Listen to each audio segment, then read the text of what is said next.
can find my way in the fog, but to locate specific places is about impossible.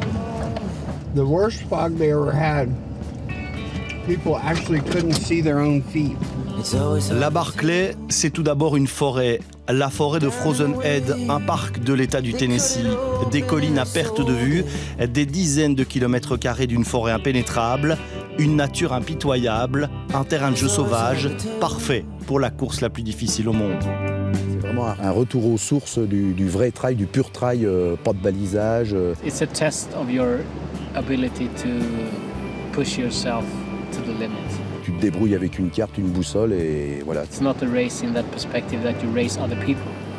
You race your own ability. Tu te débrouilles, quoi. C'est un peu de la survie. The object of their manhunt, 6 convicts, including James Earl Ray. Mais la Barclay, c'est aussi l'histoire de James Earl Ray, l'assassin de Martin Luther King. En 1977, il s'échappe de la prison située au cœur du parc dans lequel se déroule désormais la course. Après 60 heures de cavale, il est repris, piégé par la forêt dans laquelle il se perd. Des habitants du coin lancent alors l'idée d'une course dans cette région inhospitalière. La Barclay est née. Aujourd'hui encore, le parcours passe par cette prison désaffectée. Because it seemed like it would be fun. Me and Raw Dog did the first Barkley Loop ourselves as a backpacking trip just to see if it was possible. And said, oh, this will be memorable. La Barclay, ce sont des traditions immuables. Pour rejoindre le cercle très fermé des participants, il faut être sélectionné via un processus tenu secret. Here is for you. Excellent. Yeah. En guise d'inscription, chaque participant doit payer $1,60, soit 1 cent par kilomètre, et offrir une plaque d'immatriculation à Laz, l'organisateur. Des plaques qu'il collectionne et qu'il affiche au départ comme autant de trophées. Il y a quelque chose de très cérémonial. On vient chercher le côté un peu spirituel, un peu. J'aime pas forcément le mot religieux, mais c'est un peu ça aussi. C'est le côté vraiment un peu mystique. On y va pour l'ambiance, on y va pour avoir toutes les plaques ici alignées. C'est quand même absolument génial. C'est un peu l'héritage de ce qui s'est fait sur les années de course. Et c'est plus un défi de l'homme face au projet complètement fou qu'est la Barclay. Sur le parcours, pas de balisage, GPS et téléphone interdits, tout se fait en autonomie, sans assistance. Ici, il n'y a rien à gagner et la seule façon de s'orienter, c'est une carte qu'il faut recopier la veille de la course. Faut pas rigoler, c'est le moment où on définit la carte, donc si on se plante maintenant, on est KO demain. Donc faut bien réfléchir à ce que sont les courbes de dénivelé, où est-ce qu'on passe effectivement, où est-ce qu'on veut passer.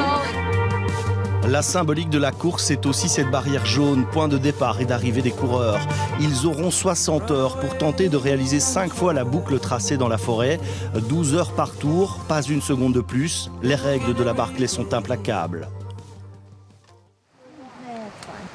Reste maintenant à attendre le départ. Laz peut le donner à tout moment, quand il le décide, entre minuit et midi. 15 minutes!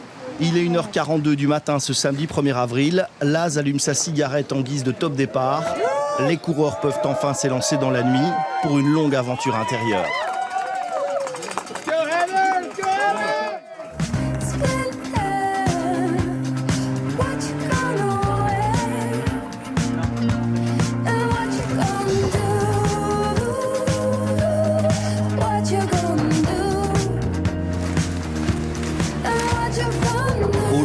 Premier jour de course, les écarts sont déjà très importants. Il a fallu s'orienter dans le noir, le brouillard et dans l'épaisse végétation du parc. Sur le parcours de la Barclay, il n'y a pas de point de contrôle, juste 13 livres que les concurrents doivent retrouver. Il faut alors déchirer la page qui correspond à son numéro de dossard en guise de preuve. Le premier tour touche à sa fin. 26 des 40 coureurs rentrent dans les temps. La Barclay en a déjà éliminé 14, perdus ou hors délai. You seem so excited. 9:59:49, sub 10. Fantastic. Pendant toute la course, Laz les attend à la barrière pour compter les pages des livres et valider la réussite d'un tour. The combination of the time limits that you have. It's extremely steep slopes, both up and down. It's hard to find your way when it's a lot of running of off-trail environments where you have to be clear in your head to do the right navigational decisions. So it takes several days, and after a couple of days you stop making good decisions because you're sleep deprived. Ceux qui sont rentrés dans les temps comme Guillaume n'ont alors que quelques minutes pour se ravitailler et repartir pour la deuxième boucle. How's it feel? Uncomfortable on your back? Yeah, it's good. 26 coureurs repartent donc dans l'immensité du parc Frozen Head pour le deuxième tour, mais dans le sens inverse de la première boucle.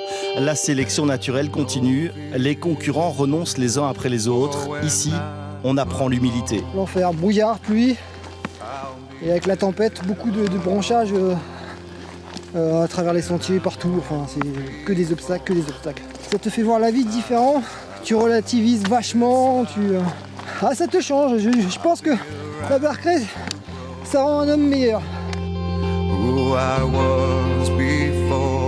J'ai plus du tout de jambes, genre j'ai plus rien. Et j'ai 1h20 de retard sur le planning. Donc je pense que je vais m'arrêter là.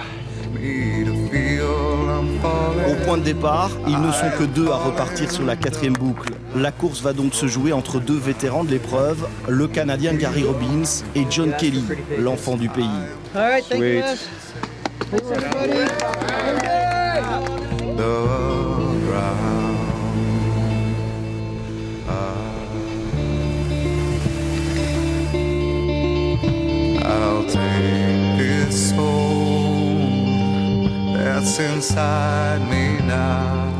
C'est alors que la pluie vient jouer les troubles fêtes, comme si le mauvais temps lui-même voulait protéger la Barclay. Pour le 5e et dernier tour, les coureurs sont obligés de se séparer.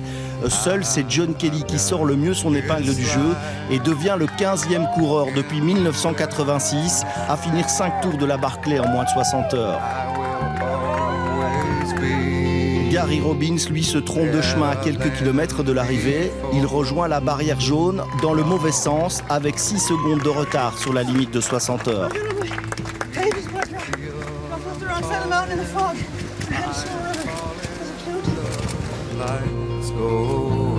The recognition that counts is the people who have done it, because anyone that hasn't been there doesn't really understand what they've done, and maybe 1% can make it. Everybody wants to be part of the 1%.